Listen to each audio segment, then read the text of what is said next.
Cervix में अगर cancer की सेल्स की ग्रोथ होने लगती है, कैंसर की सेल की उत्पत्ति होती है, तो उसे हम सर्वाइकल कैंसर कहते हैं। सर्वाइकल कैंसर से बचने के महत्वपूर्ण दो ही उपाय हैं। पहला है प्रिवेंशन और दूसरा अर्ली डिटेक्शन। नमस्कार दोस्तों, मैं डॉक्टर योगेश पटेल इस वीडियो में आपका हार्दिक स्वागत करता हूं। आज हम बात करेंगे सर्वाइकल कैंसर के बारे में, जिसे आम भाषा में बच्चेदानी का कैंसर या गर्भाशय का कैंसर भी कहा जाता है। पिछले कुछ वर्षों से फीमेल्स में सर्वाइकल कैंसर होने की संभावना बढ़ गई है। काफी तेजी से सर्वाइकल कैंसर हमारे फीमेल्स को इफेक्ट कर रहा है, जिसके कारण ये आज गंभीर समस्या बनी हुई। दोस्तों, कैंसर क्या होता है, कैंसर क्यों होता है, कैंसर में क्या चेंजेस आते हैं, ये सब हमने अबाउट कैंसर अवेयरनेस वाले वीडियो में देखा है। नाम में ही छुपा है सर्वाइकल कैंसर, अर्थात ये सर्विक्स में होता है। और जो सर्विक्स है वो महिलाओं के इंटरनल रिप्रोडक्टिव ऑर्गन का पार्ट है। महिलाओं के रिप्रोडक्टिव सिस्टम में कई इंटरनल ऑर्गन्स होते हैं। उसमें सबसे पहले होता है वेजाइना, उसके बाद होता है सर्विक्स, फिर होता है यूट्रस, उसके बाद फैलोपियन ट्यूब और ओवरी।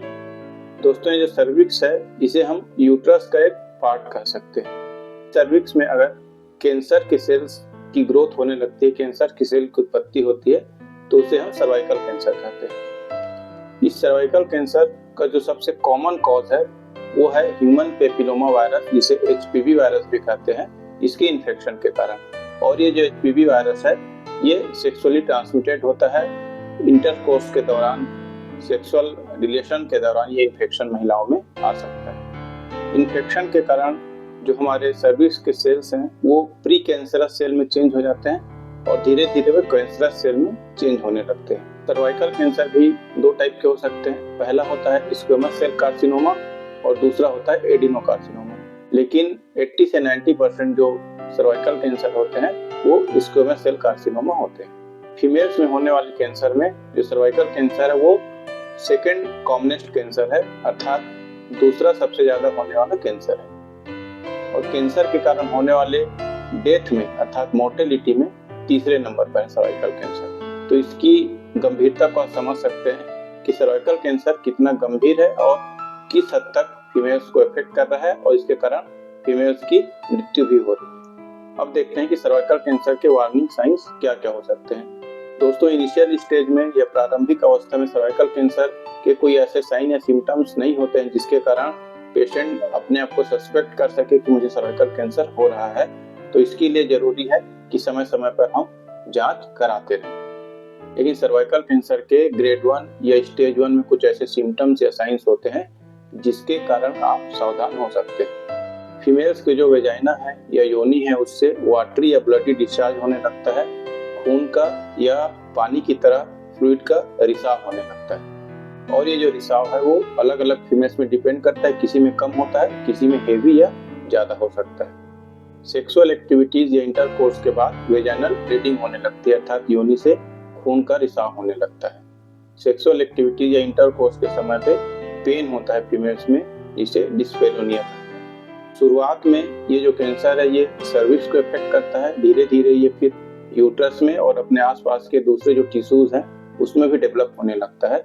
तो अगर ये जो कैंसर है वो आसपास के टिश्यूज में डेवलप हो जाता है, फैल जाता है, उस समय पे यूरिन करते समय दर्द का होना या यूरिन अर्थात पेशाब के साथ में खून का आना, ये भी एक महत्वपूर्ण सिम्टम हो सकता है। बार बार दस्त होना या हमारे स्टूल के साथ में ब्लड का आना भी एक महत्वपूर्ण सिम्टम है। कैंसर के जो कॉमन सिम्टम्स हैं जैसे एपेटाइट में कमी अर्थात भूख में कमी, वेट लॉस होना, कमजोरी लगना, ये भी साथ में हो सकते हैं। सर्वाइकल कैंसर में पेट दर्द भी एक महत्वपूर्ण सिम्टम हो सकता है। अब देखते हैं कि ऐसी कौन सी महिलाएं हैं जो सर्वाइकल कैंसर के लिए प्रोन होती हैं, अर्थात हाई रिस्क में हो सकती हैं। तो सबसे पहले हमने देखा है कि एचपीवी इन्फेक्शन के कारण, अर्थात ह्यूमन पेपिलोमा वायरस के इन्फेक्शन के कारण सबसे ज्यादा ये कैंसर होता है। इसके साथ ही सेक्सुअल हिस्ट्री, अर्थात मल्टीपल पार्टनर्स से जिनकी सेक्सुअल हिस्ट्री होती है, ऐसी महिलाएं ज्यादा प्रोन होती हैं या इनको सर्वाइकल कैंसर होने की संभावना ज्यादा होती है, क्योंकि इनको कहीं से भी एचपीवी इन्फेक्शन हो सकता है। सर्वाइकल कैंसर को बढ़ाने के लिए स्मोकिंग भी एक महत्वपूर्ण फैक्टर हो सकता है। इसके साथ ही ऐसी महिलाएं जो ऑलरेडी एचआईवी इन्फेक्टेड हैं या जिनका इम्यून सिस्टम काफी कम है, इम्यूनो कम्प्रोमाइज्ड है, ऐसे महिलाओं को भी इन्फेक्शन जल्दी होने की संभावना होती है, जिसके कारण कैंसर डेवलप हो सकता है। फैमिली हिस्ट्री या जेनेटिक भी एक महत्वपूर्ण फैक्टर है सर्वाइकल कैंसर की। कैंसर के जो कॉम्प्लिकेशंस है वो किसी को बताने की आवश्यकता नहीं है, क्योंकि सर्वाइकल कैंसर या कोई भी कैंसर है वो किसी भी ऑर्गन में फैल सकता है, मेटास्टेसिस हो सकता है और दूसरे ऑर्गन को इफेक्ट कर सकता है, मल्टी ऑर्गन फेलियर हो सकता है और यहाँ तक कि डेथ भी हो सकती है। दोस्तों, सर्वाइकल कैंसर से बचने के महत्वपूर्ण 2 ही उपाय हैं। पहला है प्रिवेंशन और दूसरा अर्ली डिटेक्शन। तो हम देखते हैं अर्ली डिटेक्शन कैसे कर सकते हैं। अर्ली डिटेक्शन के लिए बहुत ही कॉमन जो जांच है वो है VIA अर्थात visual inspection with acetic acid. VIA अर्थात visual inspection with acetic acid जो है किसी भी सरकारी अस्पताल में छोटे से लेकर बड़े तक में निःशुल्क 30 साल से ऊपर की महिलाओं को किया जाता है। कोई भी महिलाएं सरकारी अस्पताल में जाके अपना स्क्रीनिंग करा सकती है। ये जो जांच है बहुत ही आसान तरीके से कराया जा सकता है। इस जांच के द्वारा अर्ली स्टेज में ही हमारे सर्विक्स के जो सेल्स हैं उसमें होने वाले चेंजेस को पकड़ा जा सकता है और अगर कुछ एब्नॉर्मलिटी दिखती है तो चिकित्सक आपको आगे और जांच कराने की सलाह दे सकता है। दूसरा है पेप टेस्ट या पेप स्मीयर। इसमें फीमेल्स के सर्विक्स से स्वाब लिया जाता है, उसे जांच के लिए आगे लैब में भेजा जाता है। इसमें भी फीमेल्स के सर्विक्स के जो सेल्स में चेंजेस हैं उसको देखा जाता है। अगर एबनॉर्मल चेंजेस दिखाई देते हैं तो आगे जांच कराया जा सकता है। इसके अलावा कुछ ब्लड टेस्ट हैं, MRI है, CT स्कैन है, बायोप्सी है। इसके द्वारा एडवांस स्टेज में कैंसर को डिटेक्ट किया जा सकता है। अब देखते हैं कि कैंसर के स्टेजेस कौन कौन से हो सकते हैं। तो पहला स्टेज में जो कैंसर है वो सिर्फ हमारे सर्विक्स तक ही सीमित रहता है, सर्विक्स के एरिया को कवर करता है। दूसरे स्टेज में या स्टेज 2 में सर्विक्स के अलावा ये यूट्रस के पार्ट को भी कवर करता है, यूट्रस को कवर करता है, लेकिन हमारा जो पेल्विक वॉल है वो इंटेक्ट रहता है, अर्थात पेल्विक वॉल तक कोई स्प्रेड नहीं हुआ होता है। स्टेज 3 में जो कैंसर है वो सर्विक्स, यूट्रस के साथ साथ वेजाइना तक और जो पेल्विक वॉल है वहां तक भी स्प्रेड हो जाता है। स्टेज 4 में जो सर्वाइकल कैंसर है वो vagina, uterus, pelvic wall, cervix के साथ साथ हमारे जो यूरिनरी ब्लैडर है, रेक्टम है और आसपास के जो दूसरे ऑर्गन है उसमें भी स्प्रेड हो जाता है, वहां तक भी फैल जाता है। दोस्तों, ह्यूमन पेपिलोमा वायरस अर्थात HPV वायरस से बचाव के लिए वैक्सीन उपलब्ध है, जिसे HPV वैक्सीन कहा जाता है। जो HPV वैक्सीन है वो सर्वाइकल कैंसर अर्थात HPV वायरस के इन्फेक्शन को रोकने के लिए काफी कारगर है। HPV वैक्सीन के लिए जो टारगेट पॉपुलेशन है अर्थात वैक्सीन लगाने का जो सही उम्र है वो 11 से 12 वर्ष है, लेकिन इसे 9 से लेकर 14 वर्ष के बीच में भी लगाया जा सकता है। 9 से 14 साल की उम्र के बच्चों में इसके 2 डोज लगते हैं। पहला डोज के 6 महीना या साल भर के अंदर में दूसरा डोज लगाया जाता है।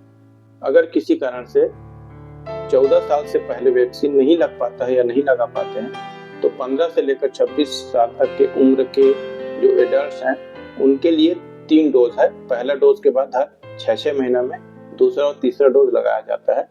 वैसे तो ये वैक्सीन 45 साल तक के उम्र के फीमेल्स में भी लगाया जा सकता है, लेकिन 26 साल के बाद रिकमेंडेड नहीं है। जो फीमेल्स लगवाना चाहती हैं, जिनको नीड है, वो 45 साल तक इस वैक्सीन को लगवा सकती है। दोस्तों, वर्तमान में WHO के रिकमेंडेशन के अनुसार गवर्नमेंट ऑफ इंडिया के द्वारा 9 साल से लेकर 14 साल तक की जो बालिकाएं हैं, गर्ल्स हैं, उनको ये वैक्सीन फ्री में सिंगल डोज लगाया जा रहा है। तो ज्यादा से ज्यादा अपने जो गर्ल्स हैं 9 से 14 साल तक की उम्र की जो बालिकाएं हैं उन्हें कैंसर से बचने के लिए, सर्वाइकल कैंसर से बचने के लिए वैक्सीनेट अवश्य करें। अगर सर्वाइकल कैंसर स्टेज 1 है अर्थात सिर्फ सर्विक्स तक है तो होम्योपैथी में इसके लिए हाइड्रेस्टिस, क्रियोजोल, नेट्राम्यूर जैसी दवाइयां हैं। अगर जो कैंसर है वो सर्विक्स के अलावा हमारे यूट्रस तक फैल गया है तो इसके लिए होम्योपैथी में आर्सेनिकेल, आर्स आयोड, कोनियम में ग्रेफाइटिस, लाइकोपोडियम, म्यूरेक्स, फास्फोरस, सीपिया, सैलिसिया, थूजा जैसी दवाइयां हैं जो कारगर हैं, लेकिन इनका सेवन किसी होम्योपैथी चिकित्सक के सलाह के अनुसार ही सही मात्रा में लेना चाहिए। दोस्तों, वीडियो में बने रहने के लिए बहुत बहुत धन्यवाद।